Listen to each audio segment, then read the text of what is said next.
You know that feeling when the world shifts? Not an earthquake, nothing dramatic, just a tiny click, like a single gear slipping in a complex machine you thought you understood.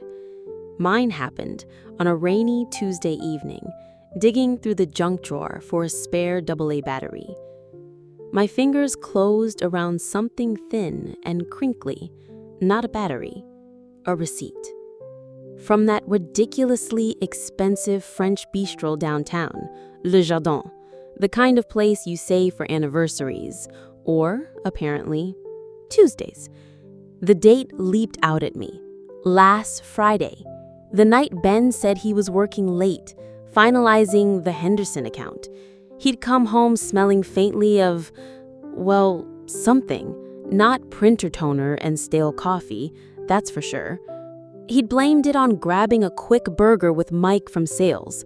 Said Mike spilled ketchup on his shirt, but this receipt, Le Jardin, for 2, bottle of Chateau Neuf du Pape, duck confit, creme brulee, romantic, indulgent, expensive, not Mike from sales fair, and definitely not eaten alone.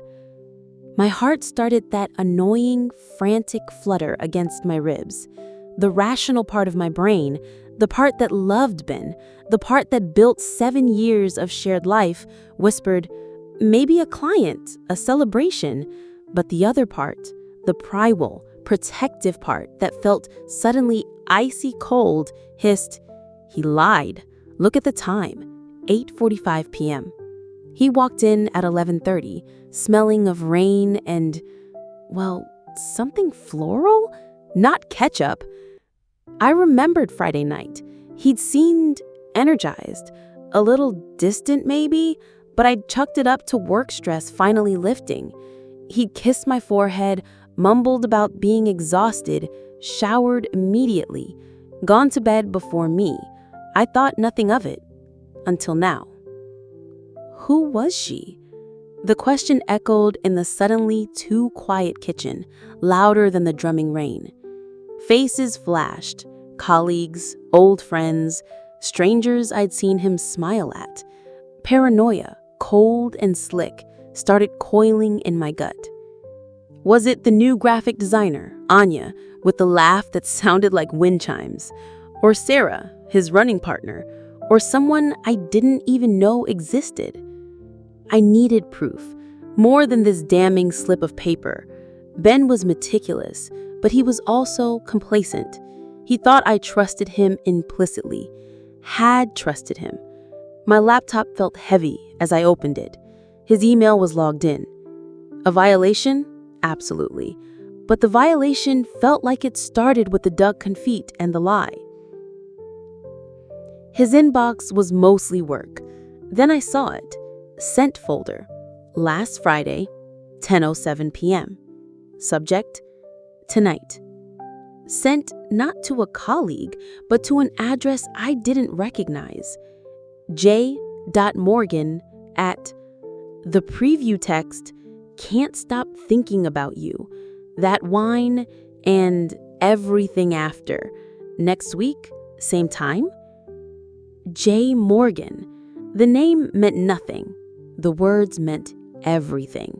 The confirmation was a physical blow. I slumped back, the screen blurring, everything after.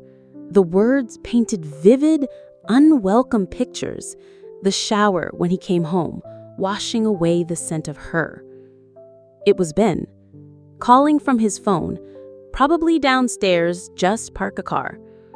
Any other day, I'd have called back, maybe met him at the door. Now, I felt frozen, trapped in the wreckage of my own discovery. Hey, honey, you home? Ben's voice, warm, familiar, cut through the static in my head. Left my umbrella in the car, got soaked. Sorry I'm late, traffic was a nightmare. He walked into the kitchen, shaking water from his hair. He saw me sitting at the table, the laptop open beside the crumpled receipt I'd smoothed out again. His smile faltered just for a fraction of a second. A flicker of, well, something in his eyes. Alarm? Guilt? "What's up?" he asked, his voice carefully casual. He reached for the kettle. "You look pale. A rough day?" I didn't speak. I just pushed the receipt across the table towards him. The silence stretched, thick and suffocating, broken only by the rain and the frantic hammering of my own heart. He picked it up. His face went very still. The color drained. The Ben I knew vanished, replaced by a stranger caught in a lie he couldn't talk his way out of. "Ellie," he started, his voice hoarse. It's not what you think." "Who?" I asked, my voice surprisingly steady, cold as the rain outside. "Is J. Morgan, then?" He flinched, looked down at the receipt like it was poisonous. It was a client meeting. Last minute. Henderson insisted on Lizardaw. I didn't want to worry you about the cost or how late it ran. The lie was flimsy, pathetic. He couldn't even meet my eyes. "Client," I echoed. I turned the laptop screen towards him, the damning email glowing brightly. "Can't stop thinking about you. That wine and everything after? Does Henderson sign his emails J. Morgan? Does he make you think about everything after?" He closed his eyes, rubbed his temples. When he opened them, the guilt was raw, undeniable. "Ellie, God, I'm so sorry." The apology hung in the air, useless. Too late. It didn't erase the image of him laughing over wine with J. Morgan. It didn't erase the lie about Mike and the phantom ketchup. It didn't erase everything after. "Who is she?" I repeated, each word a shard of ice. He swallowed hard. Her name is Julia Morgan. She worked with the catering company we used for the office Christmas party. A stranger, someone completely outside my radar. The banality of it was almost worse. I stood up. The world felt tilted, unstable.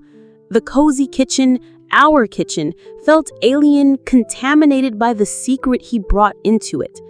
7 years, trust, shared dreams, reduced to a crumpled receipt and a stolen email. "Get out," I whispered, then louder, the cold fury finally breaking through. "Get out, then, now." "Ellie, please, let me explain." He reached for me. "Explain?" A harsh, brittle laugh escaped me.